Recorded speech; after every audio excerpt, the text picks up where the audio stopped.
Wabarakatuh. Waalaikumsalam. Sudah bisa, alhamdulillah. Saya minta bantuan Pak Teguh ini tadi. Ya, sekali lagi assalamualaikum warahmatullahi wabarakatuh. Waalaikumsalam warahmatullahi wabarakatuh. Iya, Bunda semuanya sehat? Alhamdulillah. Iya, sehat.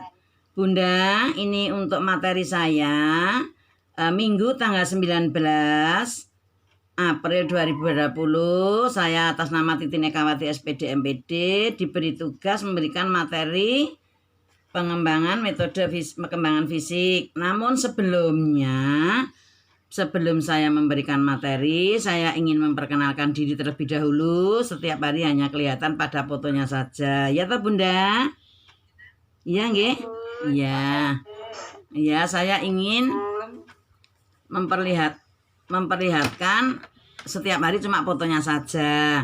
Nah, sekarang saya ingin memperkenalkan nama saya Titin Ekawati SPD MPD. Jelas nggih Bunda? Bunda ingin tahu saja, tahu enggak rumah saya Bunda? Ya, rumah saya Perumahan Gria Prima Timur nomor 481 RT 06 RW 18 Belangwetan Klaten Utara Klaten. Bunda, ya, suami saya satu, namanya Purwanta Hadi Suwarna, ya. Dan Bunda ingin tahu, saya sudah nenek tua, anak saya 5 Bunda, cucu saya 8. Mudah-mudahan semua diberi sehat, bisa bertemu dengan Bunda semuanya. Amin. Bunda semua sehat ya? Sehat ya? Alhamdulillah sehat, alhamdulillah. Ya, supaya dalam materi ini nanti bisa berjalan lancar dan Bunda akan tahu apa tujuan dan maksudnya. Saya menyampaikan materi ini nanti akan membahas modul 1 dan modul 2. Bunda harus bisa mengerti tentang saintifik. Jadi nanti Bunda itu mestinya harus bisa mengamati apa yang saya sampaikan, ya toh? Ya toh Bunda? Halo? Ya. Dan nanti Bunda tak suruh bertanya. Dan nanti Bunda harus juga bisa mengumpulkan dari apa penyampaian materi saya. Bunda juga bisa menalar dan bisa mencari informasi dari yang lain sesuai dengan mata kuliah ini, bisa mengasosiasikan dan bisa mengkomunikasikan. Ya toh Bunda? Nah, sekarang saya mohon Bunda untuk mikrofonnya itu dimatikan dulu saja. Ini saya. Ini bisa masuk semua ya. Ini saya akan, ya, sip, sudah masuk 25, masuk semua. Sip, ini nanti mudah-mudahan tidak ada halangan masalah sinyal. Mudah-mudahan bisa berjalan lancar dan jangan lupa di screenshot nanti dikirimkan pada Bunda Titin. Sebelumnya Bunda sebelum akan mempelajari mestinya setiap hari mengajar di TK juga membuat RPPH, membuat kurikulum, dan tugas yang pertama ini Bunda harus membuat RPPH. Sebelum membuat RPPH mesti membuat rancangan RPPM. Nah, sebelum RPPM mestinya ada juga yang dapat dikatakan namanya itu kurikulum, menyusun kurikulum. Nah, sebelumnya Bunda akan saya berikan satu nyanyian, yang nyanyian ini untuk mengingat bahwa Bunda itu biar tahu bahwa setiap akan membuat kegiatan, setiap awal tahun harus pembuatan kurikulum. Bagaimana nyanyiannya? Itu judulnya Kurtilas. Apa Kurtilas? Bunda pernah mendengar Kurtilas itu apa ya? Kurikulum 13. Kurikulum Sistem Pendidikan Nasional itu yang 13. Kalau yang dulu KTSP itu tahun 2006. Iya. Bunda pernah mendengar nyanyian untuk pembuatan kurikulum biar bisa mencoba lagunya Cecak Rowo. Ku coba melempar kardus, kardus ku lempar bukuku dapat. Ku coba bikin kurtilas. Kurtilas ku bikin, ilmuku dapat. Sekarang aku bikin kurtilas karena banyak gunanya. Tiada hari tanpa kurtilas, sampai-sampai tidak mau lepas. Begitu Bunda, dengar enggak Bunda? Halo. Ya Bun, nanti tolong di-share aja. Iya, direkam toh, di situ ngerekam loh ya. Ini Bunda kelihatannya fotonya di situ kelihatan tidak? Kelihatan nggih? Ya, itu biar Bunda kelihatan setiap kali akan menyusun kurikulum yang pertama, Bunda itu tidak boleh lepas membuat kurikulum untuk persiapan. Terus sebelum masuk sekolah anak-anak dalam kegiatan SOP, ini buku Bunda Titin punya nyanyian, dan nyanyiannya ini bisa nanti itu disampaikan pada anak Bunda pada waktu masuk sekolah, ya pagi hari dengan kegiatan SOP, anak masih membawa tas, nanti disuruh menyanyi seperti itu sampai di dalam kelas, nanti anak itu diminta untuk salaman bersama. Apa nyanyiannya, pernah mendengar? Itu nyanyiannya ke sekolah Bunda, ya. Nyanyiannya judulnya ke sekolah, pernah mendengar belum? Belum? Pernah mendengar belum? Pernah. Bagaimana coba? Ada yang bisa melakukan? Sampai di sekolah, salim dengan bu guru, mengucapkan salam tidak terlupakan. Aku tidak takut ditinggal ayah ibu, sekolah sendiri aku sudah berani. Sampai di sekolah, salim dengan bu guru, mengucapkan salam tidak terlupakan. Aku tidak takut ditinggal ayah ibu, sekolah sendiri aku sudah berani. Ya, jelas Bunda? Yuk tepuk tangan Bunda. Halo. Halo. Iya, tepuk tangan bagi Bunda Titin. Iya. Untuk semangat dulu. Masih ada satu, nanti dalam kegiatan pembelajaran Bunda pasti ada kegiatan kognitif, terutama dalam penyusunan RPPH. Ya toh, nanti akan kita bahas di dalam di dalam kegiatan pembelajaran nanti ya Bunda. Sekarang ada satu kali lagi nyanyian yang kegiatannya itu bisa untuk menghitung. Jadi Bunda pernah mendengar berhitung atau kognitif ya, pernah mendengar.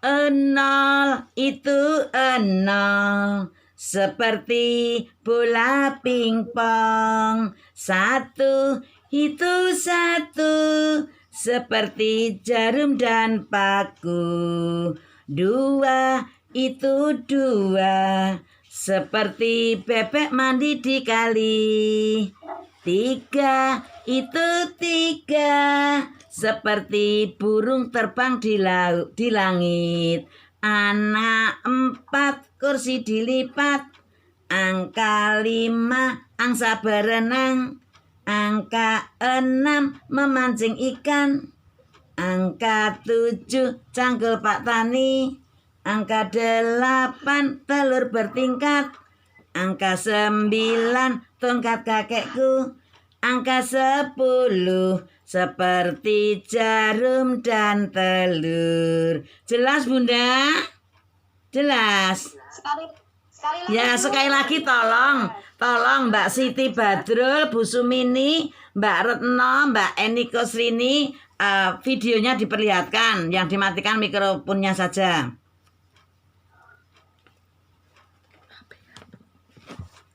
Diperlihatkan akan saya foto soalnya. Aku dengan nyanyi penyanyi memperlihatkan bisa menirukan saya. Siap. Ini Mbak Eni Kosrini kok tidak kelihatan. Ya, siap ya. Bunda juga kelihatan nggih. 0 itu 0 seperti bola pingpong. 1 itu 1 seperti jarum dan paku. 2 itu 2 seperti bebek mandi di kali. 3 itu 3 seperti burung terbang di langit. Angka 4 kursi dilipat. Angka 5 angsa berenang. Angka 6 memancing ikan. Angka 7 cangkul Pak Tani. Angka 8 telur bertingkat. Angka 9 tongkat kakekku. Angka 10 seperti jarum dan telur. Ya, tepuk tangan yang di layar. Ya, jelas Bunda? Jelas nggih? Ya, jelas, terima kasih. Kalau jelas, sekarang akan kita mulai pembelajaran. Ya, pembelajaran saya mohon untuk ditutup mikrofonnya dan videonya ditutup semua. Ini Bu Titin tak mulai masuk ke link pembelajaran ya. Ya. Tak masuk ke link pembelajaran.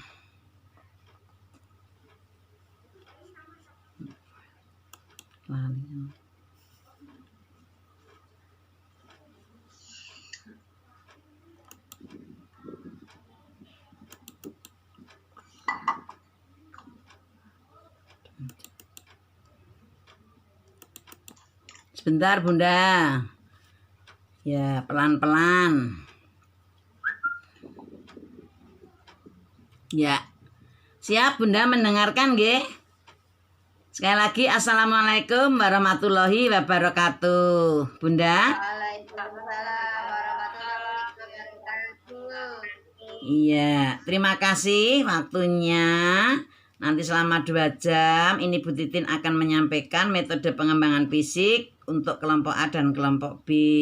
Dan ini termasuk ini kelompok A yang diketuai oleh Ibu Ani Karini ya. Siapa namanya? Ani Karini ya.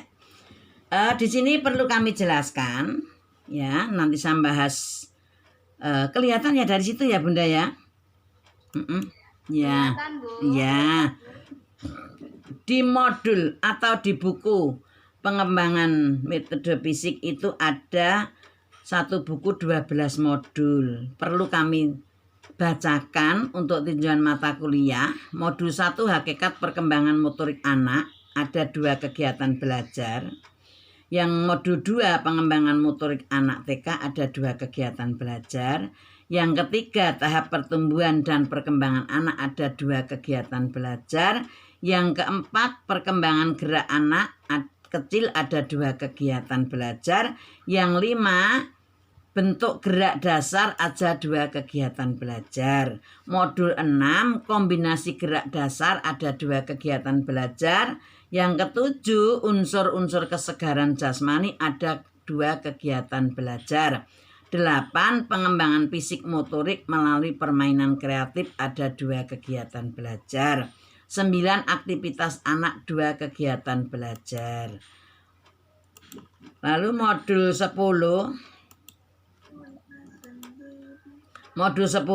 bentuk dan jenis permainan anak ada 2 kegiatan belajar. 11 program pembentukan kesegaran jasmani juga ada 2 kegiatan belajar. Yang 12 perencanaan pelaksanaan program kegiatan fisik dan motorik ada 2 kegiatan belajar. Itu Bunda yang akan kita bahas.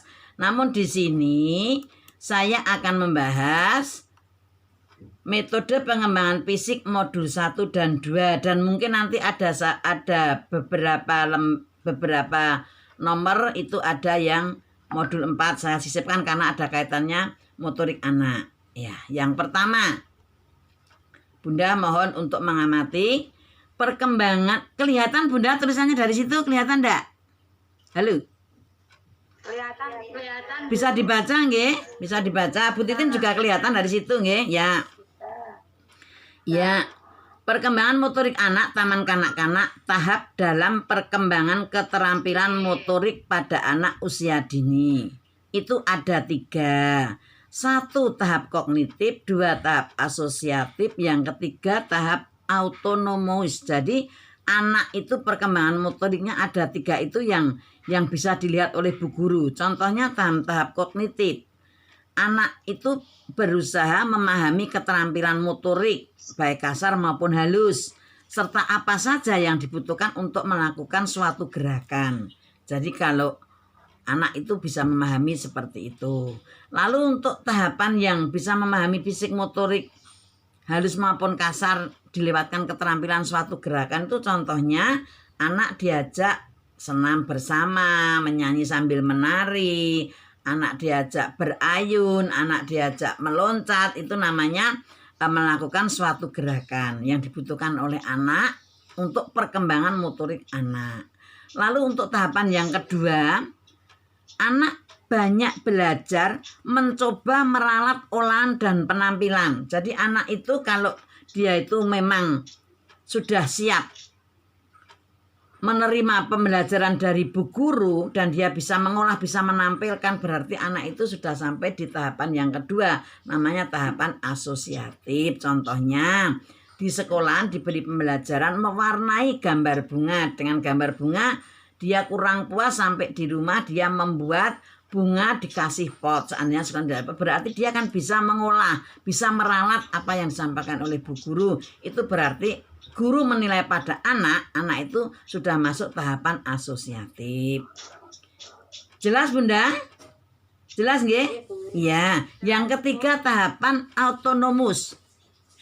Bagi anak itu merupakan respon yang efisien. Anak kalau sudah masuk tahapan autonomus itu dia menerima respon itu efisien sekali, cepat banget. Itu respon apapun dia cepat menangkap. Dan anak bisa menampilkan gerakan itu secara otomatis. Contohnya apa? Contohnya di sekolah ibu guru memutar kaset. Kaset itu tidak ada nyanyiannya, ada hanya ritmik saja. Langsung anak itu bisa menggerakkan. Umpamanya nyanyiannya balonku ada 5. Dia langsung bisa menggerakkan dengan gerakan-gerakan balonku ada 5 meskipun dia di kaset Bunda tidak ada. Itu contohnya anak sudah masuk ke tahap autonomus. Ya. Jadi kalau Bunda di sekolah ada ndak anak itu yang sejak dari masuk sampai akhir hanya tahapan kognitif toh, ada ndak Bunda? Ada ndak? Ada. Ada. Mungkin tidak mau mencoba meralat kegiatan-kegiatan, berarti dia hanya tahapan itu dulu. Belum masuk pada tahapan kedua, mungkin itu ada. Tapi bu guru harus sabar. Itulah perkembangan motorik anak dana taman kanak-kanak. Kita lanjut. Pentingnya meningkatkan perkembangan motorik anak usia dini. Apa toh pentingnya? Anak usia dini ditingkatkan motoriknya bagi guru TK karena yang diajar anak usia dini secara langsung pertumbuhan fisik akan menentukan keterampilan dalam gerak. Jadi intinya kalau anak usia dini di TK itu dia itu mempunyai fisik yang lemah sekali, otomatis tidak bisa menentukan keterampilan dalam gerak yang maksimal. Contohnya anak yang autis. Nah, itu fisiknya mesti lemah. Mungkin tidak bisa mengikuti keterampilan dalam gerakan motorik ini secara maksimal. Iya atau iya Bunda? Halo? Halo?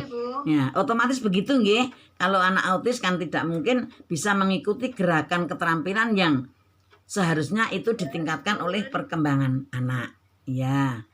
Lalu secara tidak langsung pertumbuhan dan perkembangan kemampuan fisik motorik anak ini juga akan mempengaruhi anak yang memandang dirinya sendiri dan orang lain.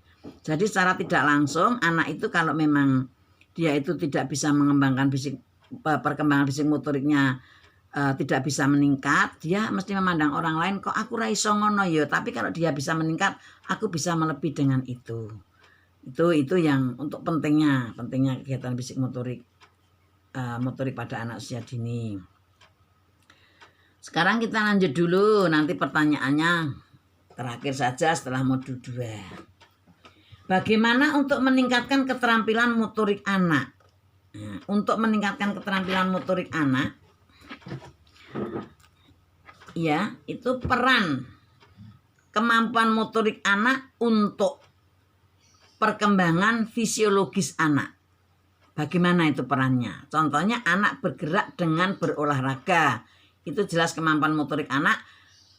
Untuk perkembangan fisiologisnya, anak bergerak dengan berolahraga. Berolahraga banyak sekali. Ada yang jogging, ada yang merangkak kalau anak TK, ada yang meniti di atas titian, ada yang bermain jongkitan. Itu bisa masuk pada olahraga.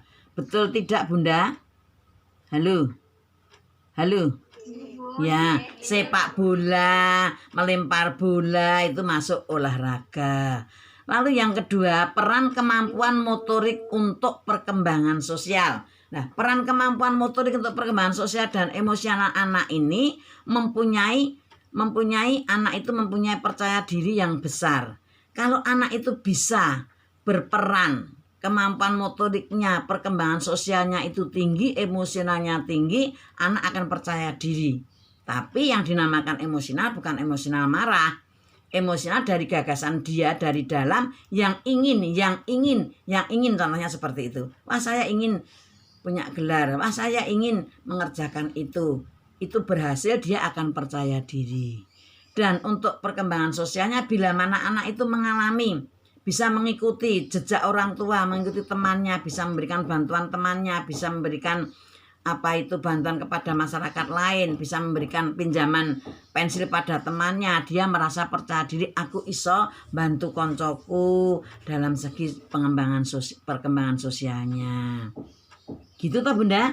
Jadi dalam perkembangan kemampuan motorik yang melalui perkembangan sosial antara lain anak itu bisa sosial pada temannya, contohnya yang paling dekat bisa meminjami pensil, meminjami step gitu aja. Terus emosionalnya bisa mengerjakan kegiatan yang sekiranya itu diinginkan.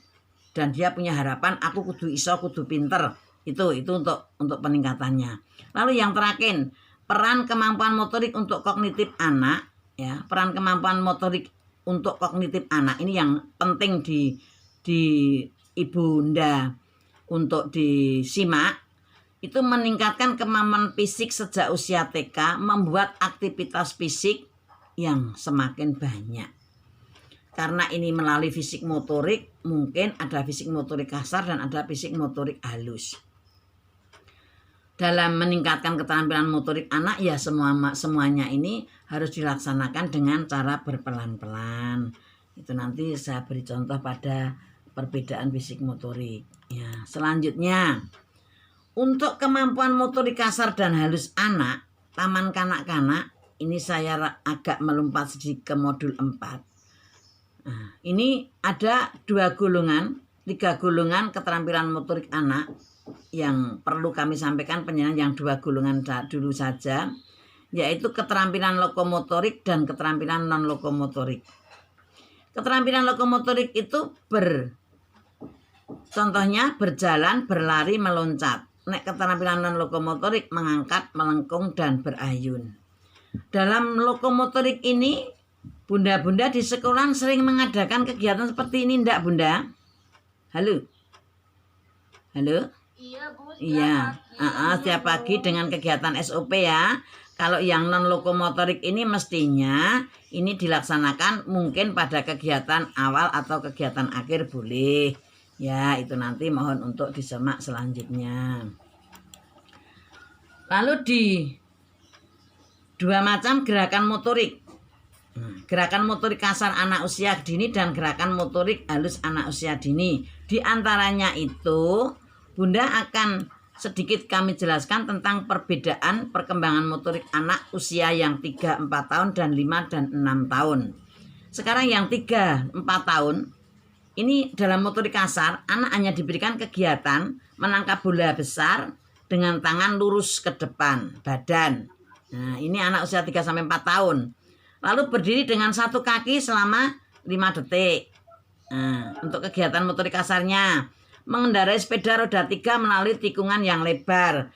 Itu tapi tidak boleh dibawa ke jalan besar. Mungkin hanya ada di halaman sekolahan. Itu sepedanya yang rodanya 3, tidak boleh sepeda yang rodanya 2, nanti akan jatuh.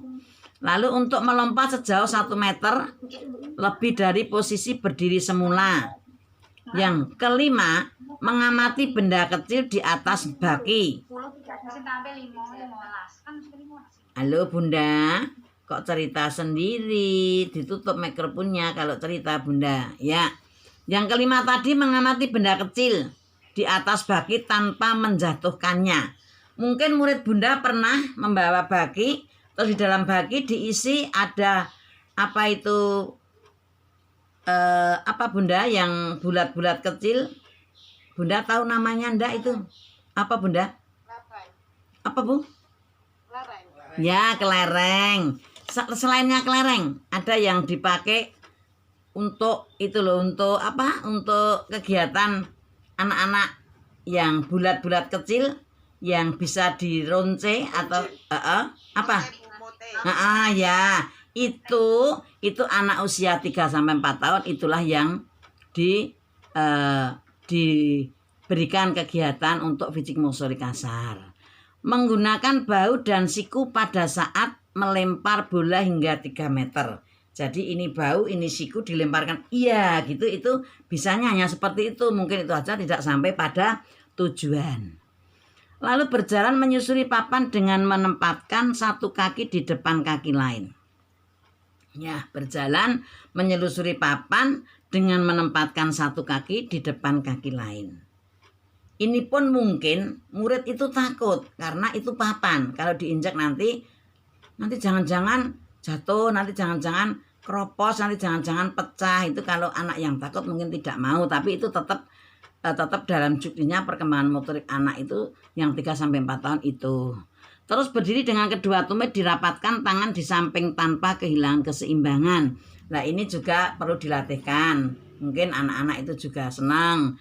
Terus yang motorik halus, menggunting kertas menjadi bagian 2 bagian. Seandainya kertas 1 digunting jadi belah 2. Itu juga termasuk kognitif, juga masuk fisik motorik halus. Terus mencuci tangan dan mengelap tangan sendiri. Nah, itu antara lain. Mengaduk cairan dengan sendok, menuang air dari teko, memegang garpu dengan cara menggenggam, ya.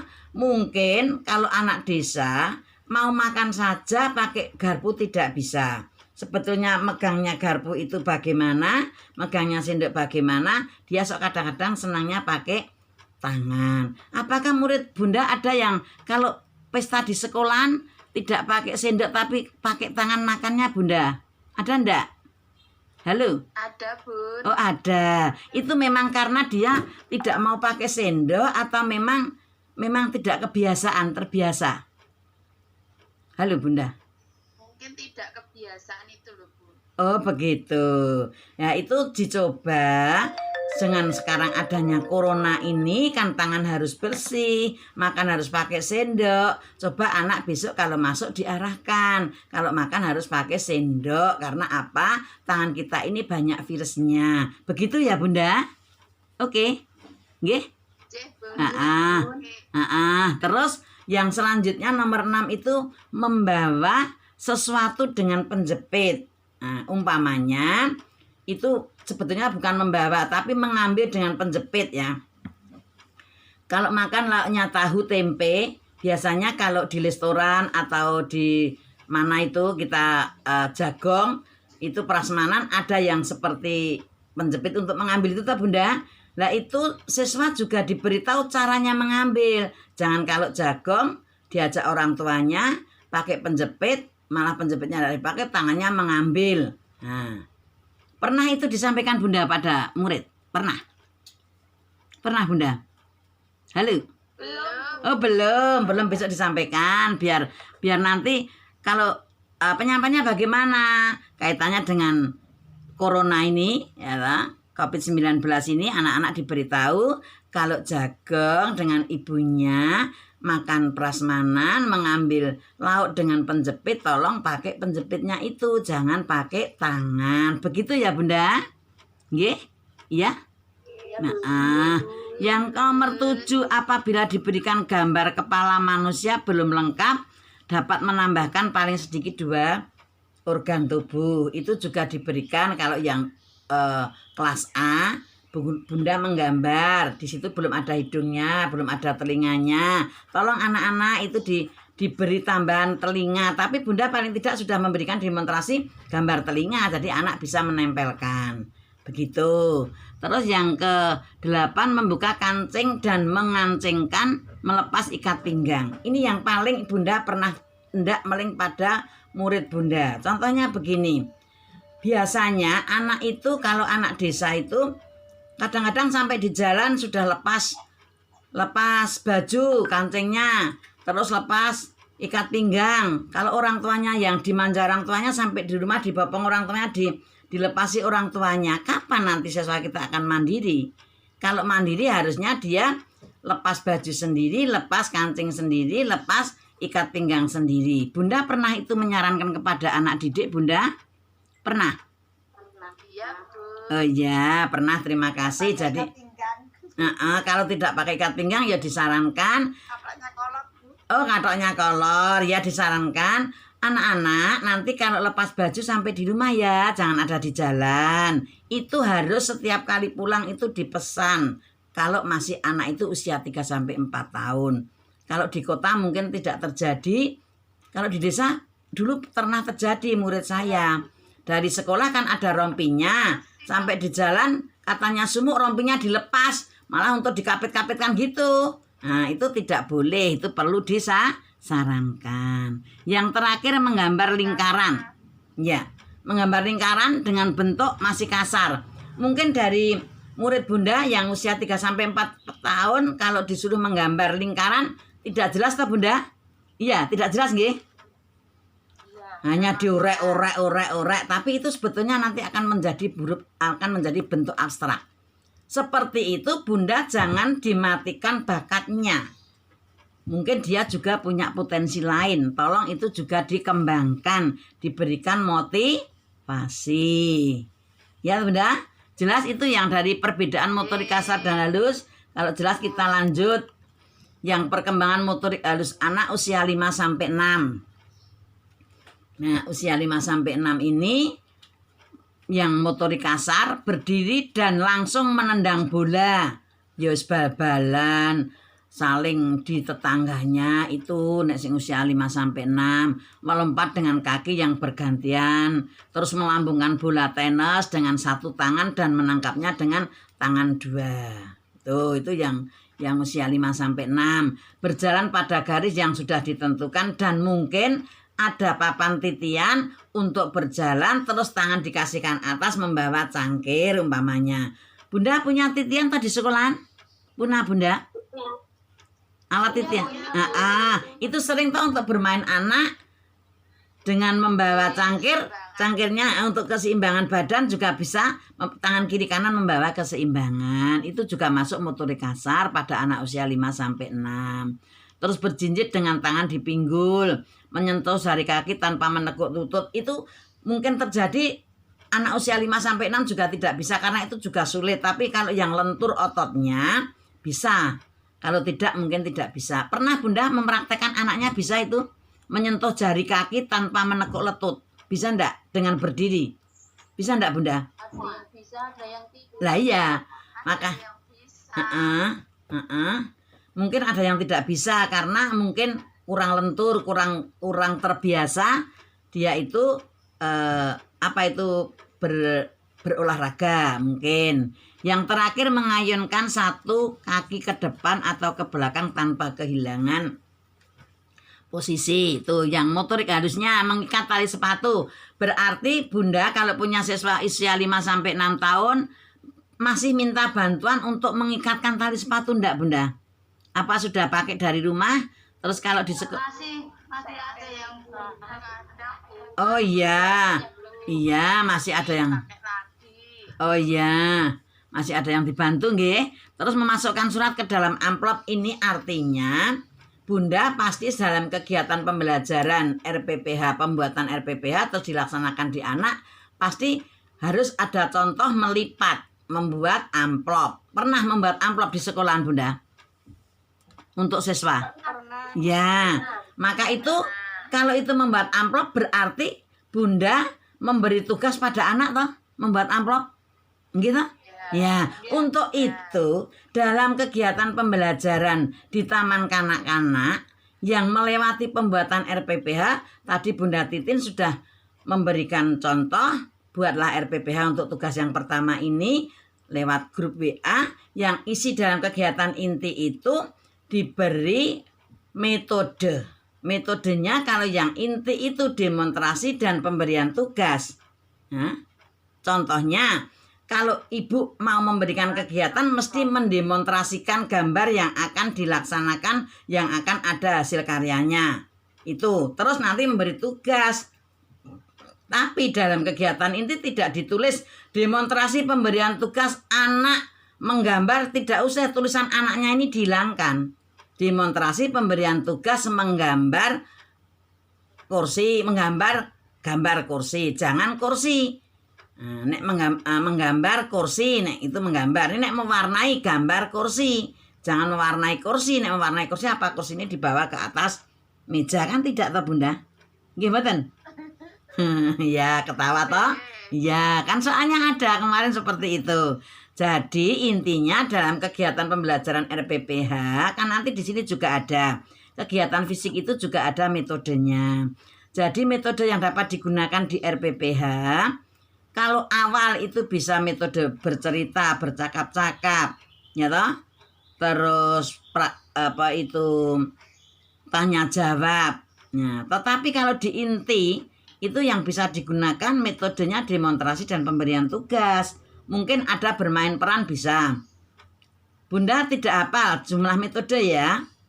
Besok tanya Bu Titin lewat WA grup saja. Besok kita jelaskan sebagian, yang ini saya berjelaskan sebagian saja. Jadi untuk metode di taman kanak-kanak baik pembelajaran fisik ini harus menggunakan. Jadi mulang itu harus ada metodenya. Mungkin metode Bu Titin dengan tutor yang lain sudah berbeda. Bu Titin hari ini menggunakan metode bercakap-cakap, metode bercerita, metode tanya jawab Bu Titin, dan metode bermain peran. Karena saya juga memberikan peran pada penjenengan untuk kegiatan yang kita dengan kegiatan seperti ini. Itu jelas Bunda? Jelas? Halo jelas? Terus yang ketiga, mengoleskan margarin di atas roti. Nah mungkin anak itu bisa punya roti tawar, dikasih margarin, terus dikasih apalagi meses atau apa yang sekiranya rasa manis, terus dilipat. Kalau punya pembakar dibakar, kalau tidak ya langsung dimakan. Bunda pernah itu membuat Bunda? Pernah? Roti? Belum? Masa? Ya muridnya di pas kegiatan pembelajaran sing praktek masak itu kan bisa untuk kegiatan anak juga. Terus membentuk berbagai objek dengan tanah liat. Kalau sekarang bukan tanah liat tuh Bunda, sekarang dengan apa coba?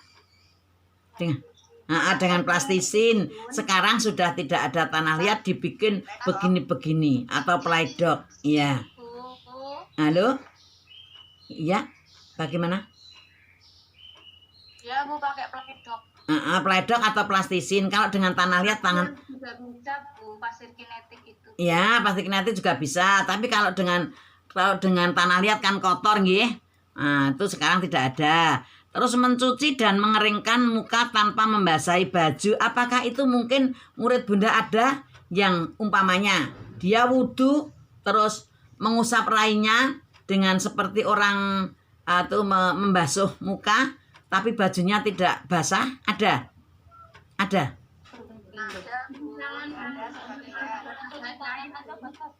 Iya, mungkin.